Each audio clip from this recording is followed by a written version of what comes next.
guys, for putting up with me again. I know several of you heard my air traffic control presentation, including Jim. I took it up to Vermilion and gave it to the Vermilion Rotary Club. But like Chris asked, I have been a docent at the museum for 14 years now. It's one of those places that my father took me there as a child, and I have just been in love with all my life. And when I got the opportunity to do it after retiring as an air traffic controller, and I actually started a couple of years before I retired, I've been enjoying it ever since. So the thing is, just what the subtitle says, it's more than just a lot of amazing exhibits. So we are celebrating our 100th birthday this year. And that's sort of kind of 100th birthday. So the whole thing started in Dayton because of course, Orville and Wilbur Wright. The Army Air Force decided that they wanted to have an experimental field where they would test out new engines, new aircraft, and try and fly them. They built a place a mile north of downtown Dayton along the Miami River called McCook Field that was actually built during World War I. It was named after the Fighting McCook family. 17 members of the McCook family fought in the Civil War for the Union, 5 of which became brigadier generals, and this is commemorating them. So after World War I, starting in 1923, they had several buildings that had captured German aircraft and a bunch of different engines, and it really was only open to Army Air Corps officers to be in it. McCook Field became just too small, and it also kept getting flooded by the Miami River. So in 1927, they decided to move elsewhere. People of Dayton raised $450,000 in less than a week, bought the land that's now Wright Field, and gave it to the Army. But it took until 1935 when they finally built a actual dedicated museum. That's the second picture there on the left.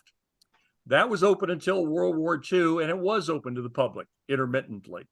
They closed the museum down during the war, and it didn't actually come back until 1954. The third picture there is where it reopened at Patterson Field, which is where the Wright brothers flew when they first came back from Kitty Hawk. It's called Huffman Prairie, which is actually in the far top of that picture.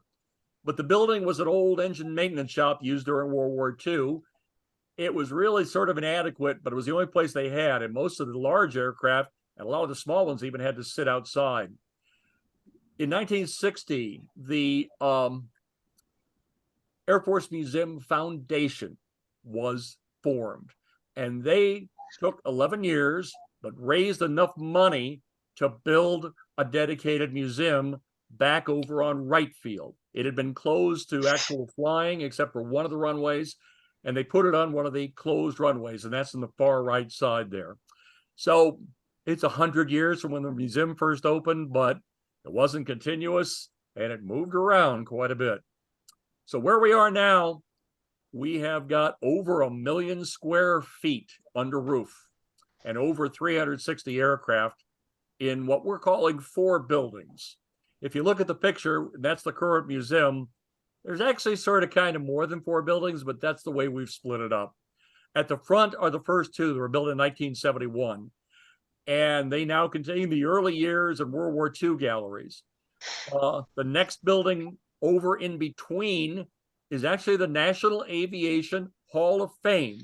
It's not physically part of the museum or not paid for by the museum, but it's on the museum campus and you walk into it from one of our hallways. The second big building is now Korea and Southeast Asia. You go to the third building, that one is called the Cold War Gallery. And then in 2009, we added a big missile silo over here and brought all the missiles that used to be outside indoors. Finally, in 2016, added what we call the fourth building. And that's got the space, research and development, airlift, and presidential galleries in it. So I'm going to run you through each of the galleries here real quick. In the early years gallery, it starts with a picture on the upper left. That is a replica of the Wright brothers' 1909 military flyer. That's the very first military aircraft in the world.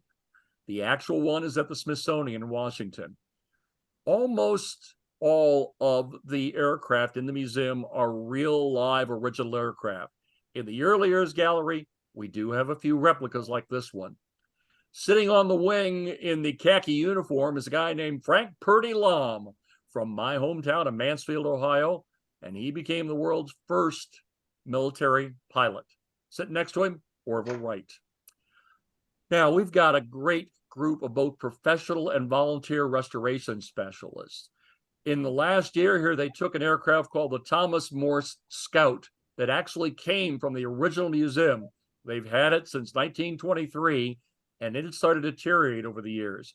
Believe it or not, there was still engine oil leaking out of the bottom of this aircraft that had deteriorated the skin and the wood down there. So on the upper right, you can see the restoration specialist taking the skin off the aircraft. And then down at the bottom is the beautifully restored Thomas Morse Scout that's now back in the museum. Lower left corner, the early years gallery covers everything up until our entry into World War II. One of the aircraft that's in there is this autogyro, the precursor to the helicopter. And I've got a family story with that.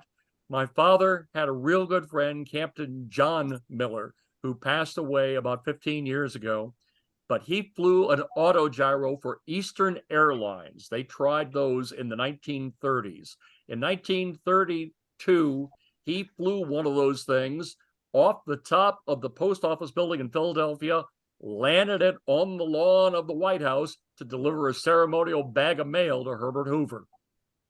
And he had many other great stories over the years, including doing some rum running during Prohibition.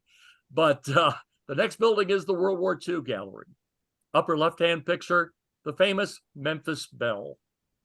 They took 13 years after they brought it back to the museum from Memphis and completely restored it. Even after they got it on display 5 years ago, they've still been in there frequently working on that aircraft inside, and it's just pristine. If you took it off of there, that's one that you probably actually could fly. On the right-hand side, you got two of the famous World War II fighters, the P-51 Mustang. That particular one is the very last P-51 to fly for the U.S. Air Force. On the right side of that picture, the P-47 Thunderbolt. And why I included that is, just last week, that aircraft that's been in the museum for decades was traded to another museum down in Florida, which happens from time to time.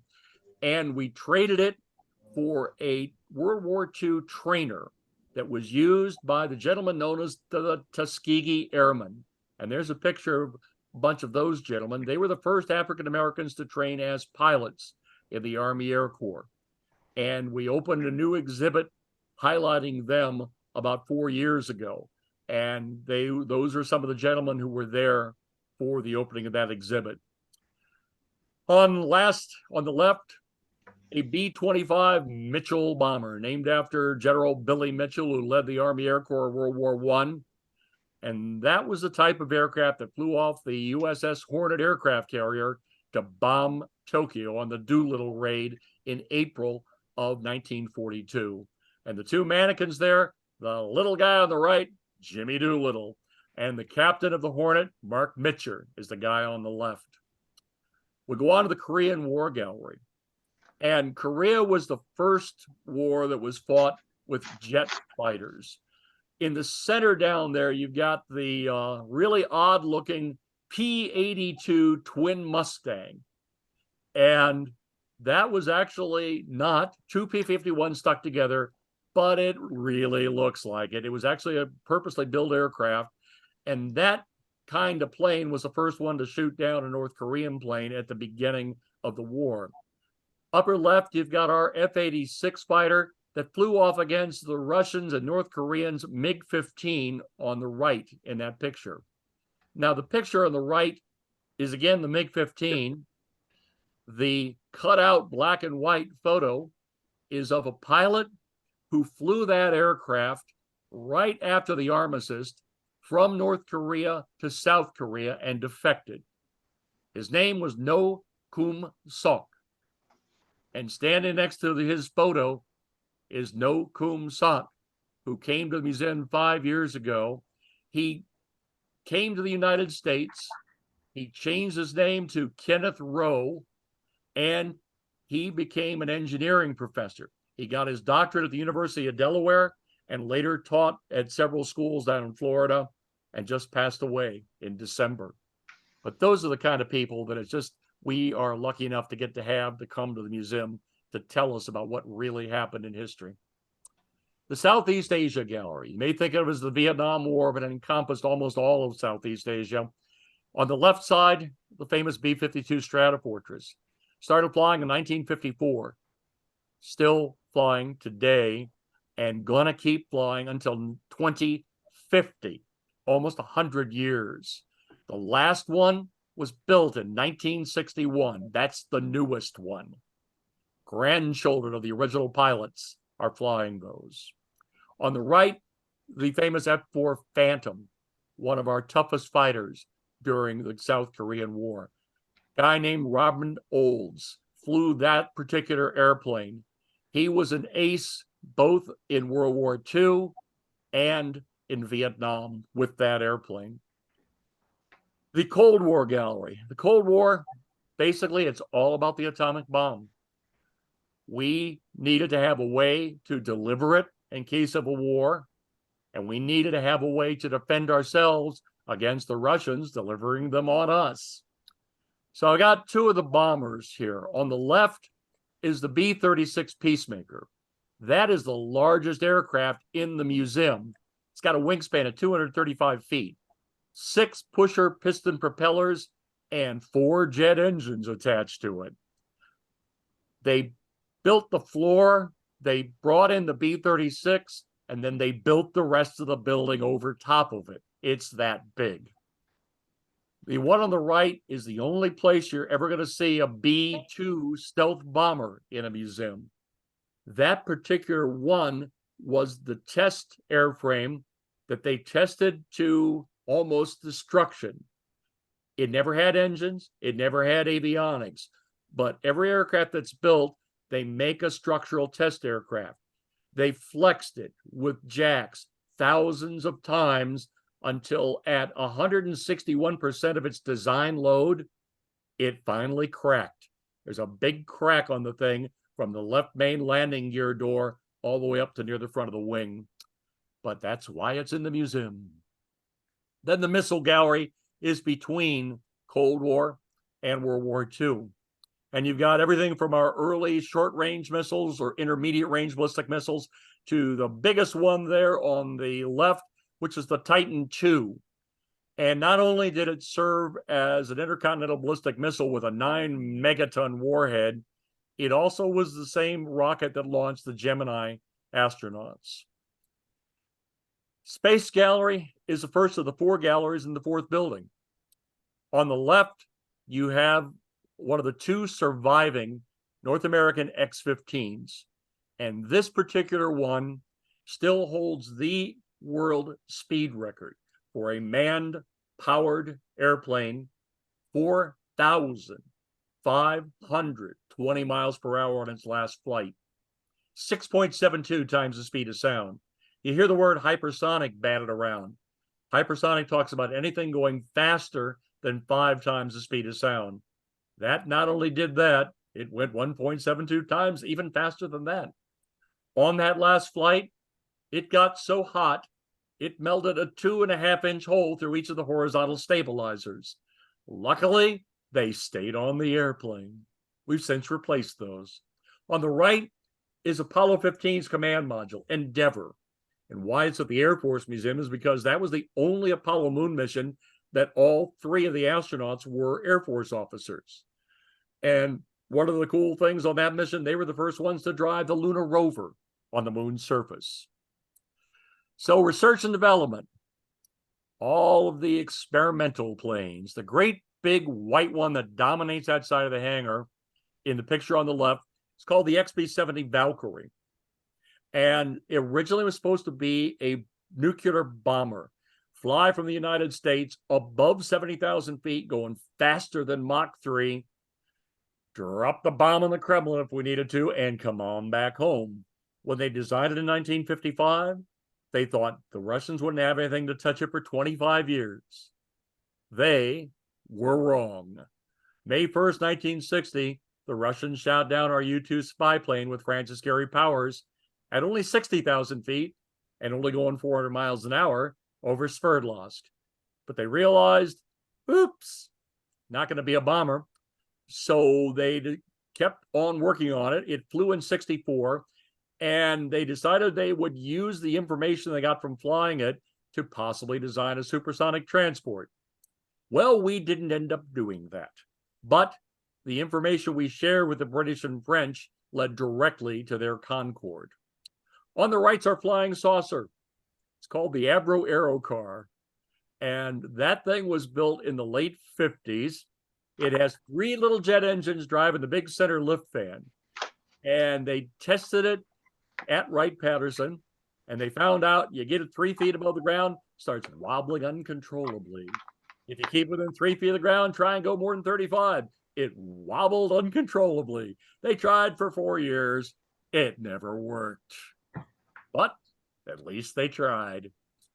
Here's where I tell you that all those great airplanes, some of them not so great, are amazing. We've got over 300 of them. But it's the stories of the people that the place is really about. And I'm going to share this one with you. I think I've got enough time.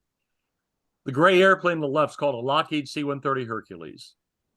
It's not only a transport aircraft, it can do and has done just about everything you could ever want an airplane to do in the military, except fly supersonic or land and take off vertically.